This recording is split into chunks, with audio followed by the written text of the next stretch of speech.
একটি যাত্রীবাহী জাহাজ শীতকালীন ঝড়ের বড় বড় ঢেউয়ের মধ্যে দিয়ে এগিয়ে যাচ্ছিল। মাঝ সমুদ্রে হঠাৎই জাহাজটিতে আগুন লেগে যায়। কেউ কিছু বোঝার আগেই আগুন ছড়িয়ে পড়ে পুরো জাহাজের মধ্যে।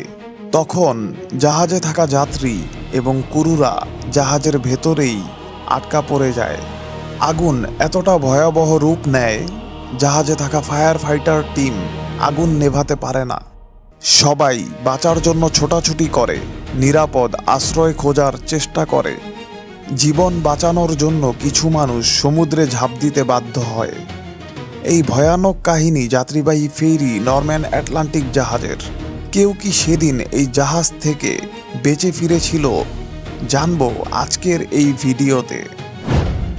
28 ডিসেম্বর 2014 ফেরিটি গ্রিসের ইগুমেনিৎসা থেকে ইতালির আনকোনার দিকে প্রায় 20 ঘন্টার দীর্ঘ রাতের যাত্রা শুরু করেছিল। সরকারি ছুটির মৌসুম চলায় জাহাজটিতে প্রচুর পরিমাণে মানুষের ভিড়। ভেতরে তখন মোট 417 জন যাত্রী অবস্থান করছিলেন। সমুদ্র উত্তাল হয়ে উঠেছিল, আবহাওয়া ভয়ঙ্কর রকমের খারাপ। তাই জাহাজের ক্যাপ্টেন আর্জিলিও ইয়াকামাৎসি আবহাওয়া পরিবর্তনের দিকেই সতর্ক দৃষ্টি রাখছিলেন। নরম্যান আটলান্টিক একটি যাত্রীবাহী ফেরি। যাত্রীর পাশাপাশি এর মধ্যে রয়েছে শত শত ট্রাক এবং গাড়ি। সেদিন জাহাজের ভেতরে 90টি গাড়ি এবং 100টি ট্রাক গাদাগাদি করে রাখা হয়েছিল। ক্যাপ্টেন কয়েক মিনিটের জন্য বিরতিতে ছিলেন। জাহাজের দায়িত্ব সামলাচ্ছিলেন সেকেন্ড ক্যাপ্টেন আলেসান্দ্রো করনেল্লি। রাত যতই গভীর হচ্ছিল ততই তিনি এবং আরেকজন নাবিক ফ্রান্সেস্কো সতর্ক নজরদারি চালিয়ে যাচ্ছিলেন। হঠাৎ ব্রিজের জানালা দিয়ে তারা ধোঁয়ার মতো অস্বাভাবিক কিছু লক্ষ্য করেন। প্রবল বাতাস ও ভারী বৃষ্টির কারণে ঠিকভাবে দেখা যাচ্ছিল না। তাই সেকেন্ড ক্যাপ্টেন করনেল্লি ফ্রান্সেস্কোকে বলেন, তুমি নিচে গিয়ে দেখে আসো ধোঁয়া বেরোচ্ছে কোথা থেকে। 4 নাম্বার ডেকে যাওয়ার পরে ফ্রান্সেস্কো দেখতে পায় একটি রেফ্রিজারেটর ট্রাকের ভেতর থেকে ধোঁয়া বের হচ্ছে। ফ্রান্সেস্কো মনে করেন এরকম ধোঁয়া তো ট্রাকের ইঞ্জিন থেকে মাঝে মধ্যেই বের হয়। বিষয়টাকে তিনি স্বাভাবিক গাড়ির ইঞ্জিনের ধোঁয়া ভেবে জাহাজের ব্রিজ ডেকে ফিরে আসেন। ঠিক সেই মুহূর্তে ব্রিজে জরুরি সতর্কবার্তা ভেসে ওঠে। কম্পিউটার সিগন্যাল দিতে থাকে 4 নাম্বার ডেকে আগুন লেগেছে।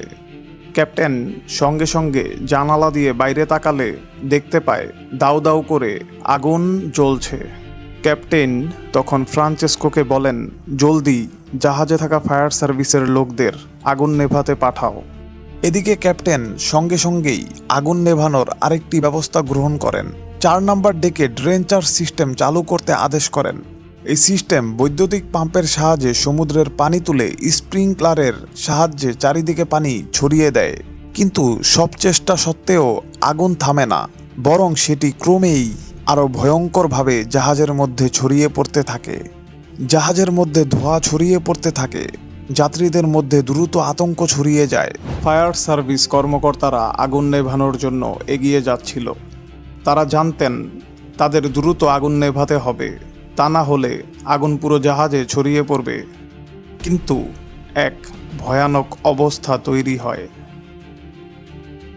কারণ ফায়ার সার্ভিস কর্মকর্তারা ক্যাপ্টেনকে ফোন করে বলে, এই আগুন নেভানো তাদের পক্ষে সম্ভব না। আগুনের তাপ তাদের সহ্য ক্ষমতার বাইরে চলে গেছে। এই কথা শোনার পরে ক্যাপ্টেনের মাথা কাজ করছিল না। এখন আর সময় নেই। জাহাজে থাকা এতগুলো মানুষকে বাঁচাতে চাইলে ক্যাপ্টেনকে তাড়াতাড়ি কোস্টগার্ডের কাছে সাহায্য চাইতে হবে। তখন ক্যাপ্টেন সাহায্যের জন্য ইতালির ব্রিডিজি কোস্টগার্ড কেন্দ্রে ফোন করে বলেন, আমি নরম্যান আটলান্টিক জাহাজের ক্যাপ্টেন বলছি। আমাদের জাহাজে আগুন লেগেছে, দ্রুত সাহায্যের প্রয়োজন। তখন সাথে সাথেই আগুন নেভানোর টাগবোটগুলো নিয়ে উদ্ধারকারী দল রওনা করে নরম্যান আটলান্টিক জাহাজের দিকে। এই টাগবোটগুলোতে রয়েছে অত্যাধুনিক পানি ছোড়ার কামান। কিন্তু সমস্যা হচ্ছে জাহাজটি একদম গভীর সমুদ্রে ছিল। টাগবোটগুলোকে সর্বোচ্চ গতিতে ছুটে চললেও নরম্যান আটলান্টিক জাহাজের কাছে পৌঁছাতে 5 ঘন্টার মতো সময় লাগবে। তার মানে হচ্ছে আগামী 5 ঘন্টার আগে জাহাজের মানুষগুলোকে সাহায্য করার মতো কেউ নেই। বেঁচে থাকতে চাইলে তাদের নিজেদেরকেই জীবন বাঁচানোর লড়াই চালিয়ে যেতে হবে। জাহাজের ভেতরে আগুন ছড়িয়ে যাচ্ছিল। ক্যাপ্টেন একজন ক্রুকে ফোন করে বলেন, লাইফ বোটগুলো রেডি রাখো। আমি যখন আদেশ করব তখন একটি একটি করে লাইফ বোট নামানো শুরু করবে। আমি না বলা পর্যন্ত কেউ যেন এই উত্তাল সমুদ্রে না নামে। আগুনের শিখাগুলো তখন ভয়াবহ রকমের বিশাল হয়ে উঠেছিল। এই আগুনই যাত্রীদেরকে জাহাজের আরো উঁচুর দিকে ঠেলে দিচ্ছিল। সবাই যতটা সম্ভব জাহাজের ছাদে ওঠার চেষ্টা করছিল বাঁচার জন্য। আগুন জাহাজের সব শক্তি নষ্ট করে দিচ্ছিল। আর তখনই জাহাজটি নতুন এক বিপদের মুখে পড়ল। হঠাৎ ইঞ্জিন বন্ধ হয়ে যায়। সঙ্গে সঙ্গে ক্যাপ্টেনকে জানানো হয় জাহাজের বিদ্যুৎ শক্তি সম্পূর্ণভাবে বন্ধ হয়ে গেছে। নরম্যান আটলান্টিক ফেরি তখন গভীর সমুদ্রে সম্পূর্ণ অচল অবস্থায় কোনো রকমে ভেসে বেড়াচ্ছিল। আর আগুন পুরো জাহাজকে একটু একটু করে কাবু করছিল। এরপর ঘটে আরেক ঘটনা। ক্যাপ্টেন নির্দেশ দেওয়ার আগেই কিছু যাত্রী আর ক্রু জাহাজে থাকা অন্য মানুষগুলোর কথা না ভেবেই সবগুলো লাইফবোট নিয়ে সমুদ্রে নেমে পড়ে। সেই মুহূর্তে জাহাজের ছাদে 350 জনেরও বেশি মানুষ আটকা পড়ে রয়েছে। আগুন থেকে বাঁচার জন্য কিছু মানুষ সমুদ্রে ঝাঁপ দেয়, লাইফবোটে ওঠার চেষ্টা করে, কিন্তু বিশাল ঢেউ কিছু মানুষকে দূরে নিয়ে যায় আর কিছু মানুষ ডুবে সেখানেই নিখোঁজ হয়ে যায়। সকাল হয়ে যায়। 6 ঘন্টা যাবৎ নরম্যান আটলান্টিক আগুনে জ্বলছে। জাহাজ একদিকে কাত হতে শুরু করেছে। জাহাজের ছাদে থাকা যাত্রী ক্রুরা এই দৃশ্য দেখে ভয়ে পাথর হয়ে গেছে। কিন্তু ভাগ্য যেন তাদের বেঁচে থাকার আশা জাগিয়ে তোলে, কারণ ঘটনাস্থলে পৌঁছায় গ্রিস ইতালির সেনাবাহিনী হেলিকপ্টার এবং কোস্টগার্ডের আগুন নেভানোর টাগবোটগুলো। সাথে সাথেই টাগবোটগুলো শক্তিশালী পানি ছোড়ার কামান দিয়ে প্রতি মিনিটে 46,000 লিটার সমুদ্রের পানি আগুনের দিকে নিক্ষেপ করতে থাকে। জাহাজের ছাদে থাকা 350 জনেরও বেশি মানুষকে এখন উদ্ধার করার পালা। কিন্তু জাহাজ থেকে ওঠা ঘন কালো ধোঁয়া উদ্ধার অভিযান কিছুটা কঠিন করে তোলে। মানুষ 350 জনেরও বেশি, কিন্তু হেলিকপ্টারে 1 জন অথবা 2 জন করে তোলা হচ্ছিল আর পাশের অন্য একটি জাহাজে নামিয়ে দেয়া হচ্ছিল। আকাশপথে এতগুলো মানুষকে নিরাপদ জায়গায় সরিয়ে নিতে 30 ঘন্টার মতো সময় লেগে যায়। বেঁচে যাওয়া যাত্রীদেরকে তীরে আনা হয় এবং আহতদেরকে হাসপাতালে পাঠানো হয়। এই দুর্ঘটনায় 33 জন মানুষ নিখোঁজ হয়। তাদের অনেকেই লাইফবোটে ওঠার জন্য চেষ্টা করার সময়ে সমুদ্রে ডুবে যায়। নরম্যান আটলান্টিকের এই দুর্ঘটনায় প্রাণ হারিয়েছিল বহু মানুষ। সবাই এখন জানতে চায় জাহাজের ভেতরে সেদিন রাতে কি করে এমন ভয়ানক আগুন লেগেছিল। আগুন লাগার কারণ জানলে আপনিও অবাক হবেন। চলুন জেনে আসি কিভাবে সেদিন এই ভয়াবহ আগুন লাগলো। তদন্ত কর্মকর্তারা যখন ভেতরে যায় তারা দেখতে পায় এত মোটা মোটা জাহাজের স্টিলগুলো তাপে আঁকাবাঁকা হয়ে আছে। সব কিছু লণ্ডভণ্ড হয়ে গেছে। আগুন সব কিছু এমনভাবে ধ্বংস করে দিয়েছিল কোনো প্রমাণ পাওয়া যাচ্ছিল না কিভাবে জাহাজে এই আগুন লেগেছে।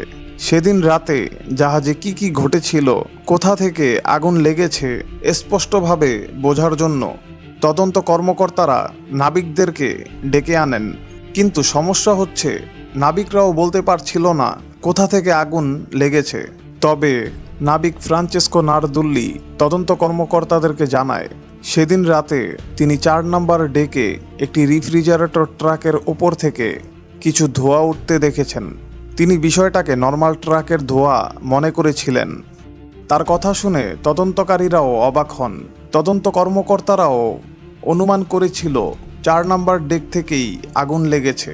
তদন্ত কর্মকর্তারা তখন 4 নম্বর ডেক নিয়ে পর্যবেক্ষণ করে জানতে পারেন জাহাজের ডেক 4-এ 40টি রেফ্রিজারেটর ট্রাক রাখার জায়গা ছিল, কিন্তু ছুটির মৌসুম চলায় বাড়তি চাপ থাকায় সেখানে 47টি ট্রাক গাদাগাদি করে রাখা হয়েছিল। 47টি ট্রাক রাখা হলেও ট্রাকের ফ্রিজগুলো অন রাখার জন্য বিদ্যুৎ লাইন ছিল 40টি। তদন্তকারীরা তখন হিসাব করে দেখে 47টির মধ্যে 40টি ট্রাক তাদের ফ্রিজ অন রেখেছিল জাহাজের বৈদ্যুতিক লাইন দিয়ে। তার মানে হচ্ছে বাকি 60টি ট্রাক তাদের ডিজেল জেনারেটর ইউজ করছিল। যদিও জাহাজের ভেতরে ডিজেল জেনারেটর ইউজ করা সম্পূর্ণ নিষেধ, তাও হয়তো ট্রাকগুলো তাদের ভেতরে থাকা মাছ মাংস এবং অন্য সব কাঁচামাল ভালো রাখার জন্য জেনারেটর ইউজ করছিল। জাহাজের মধ্যে বন্ধ জায়গায় এই ডিজেল জেনারেটরের কারণে শর্ট সার্কিট থেকে আগুন লাগতে পারে। আর সেদিন জাহাজে কিছু রেফ্রিজারেটর ট্রাক তাদের ডিজেল জেনারেটর দিয়ে গাড়ির ফ্রিজ চালু রাখছিল, যার ফলে শর্ট সার্কিট থেকে জাহাজের ভেতরে সেই ভয়াবহ আগুন লেগে গিয়েছিল। কিন্তু তখনও একটি প্রশ্ন রয়ে যায়, ক্যাপ্টেন ড্রেঞ্চার সিস্টেম চালু করার আদেশ দেয়, তারপরেও কেন আগুন নেভানো যায়নি? তদন্তকারীরা তখন ড্রেঞ্চার রুমে যায়। সেখানে পর্যবেক্ষণ করে তাদের চোখ কপালে উঠে যায়, কারণ এখানে ড্রেঞ্চার লিভারগুলোতে নাম্বারগুলো ঠিক ছিল না। ক্যাপ্টেন যখন 4 নাম্বার ডেকের ড্রেঞ্চার চালু করতে বলেছিলেন, তখন একজন ক্রু 4 নাম্বার লিভার ঘোরায়, কিন্তু এই 4 নাম্বার লিভার ঘোরালে জাহাজের 4 নাম্বার ডেকের ড্রেঞ্চার চালু হয় না, বরং ডেক 3-এর ড্রেঞ্চার চালু হয়। এটা অনেক বড় ভুল ছিল, যার কারণে 4 নাম্বার ডেকে পানি ছোড়ার ড্রেঞ্চার চালু হয় না। ড্রেঞ্চার চালু না হওয়ার কারণে আগুনের তাপও কমে না, আর সে কারণেই ফায়ার সার্ভিস টিম ডেকের মধ্যে প্রবেশ করতে পারছিল না। ভবিষ্যতে অন্য কোনো ফেরির সাথে যেন এরকম না ঘটে, সেজন্য আইন আরও কঠিন করা হয়। কোনো ট্রাক যেন ফেরিতে থাকা অবস্থায় ডিজেল জেনারেটর ব্যবহার না করে, সেই ব্যাপারেও কঠিন আইন জারি করা হয়। ভিডিওটি ভালো লাগলে অবশ্যই লাইক করুন, চ্যানেলটি সাবস্ক্রাইব করুন। ধন্যবাদ।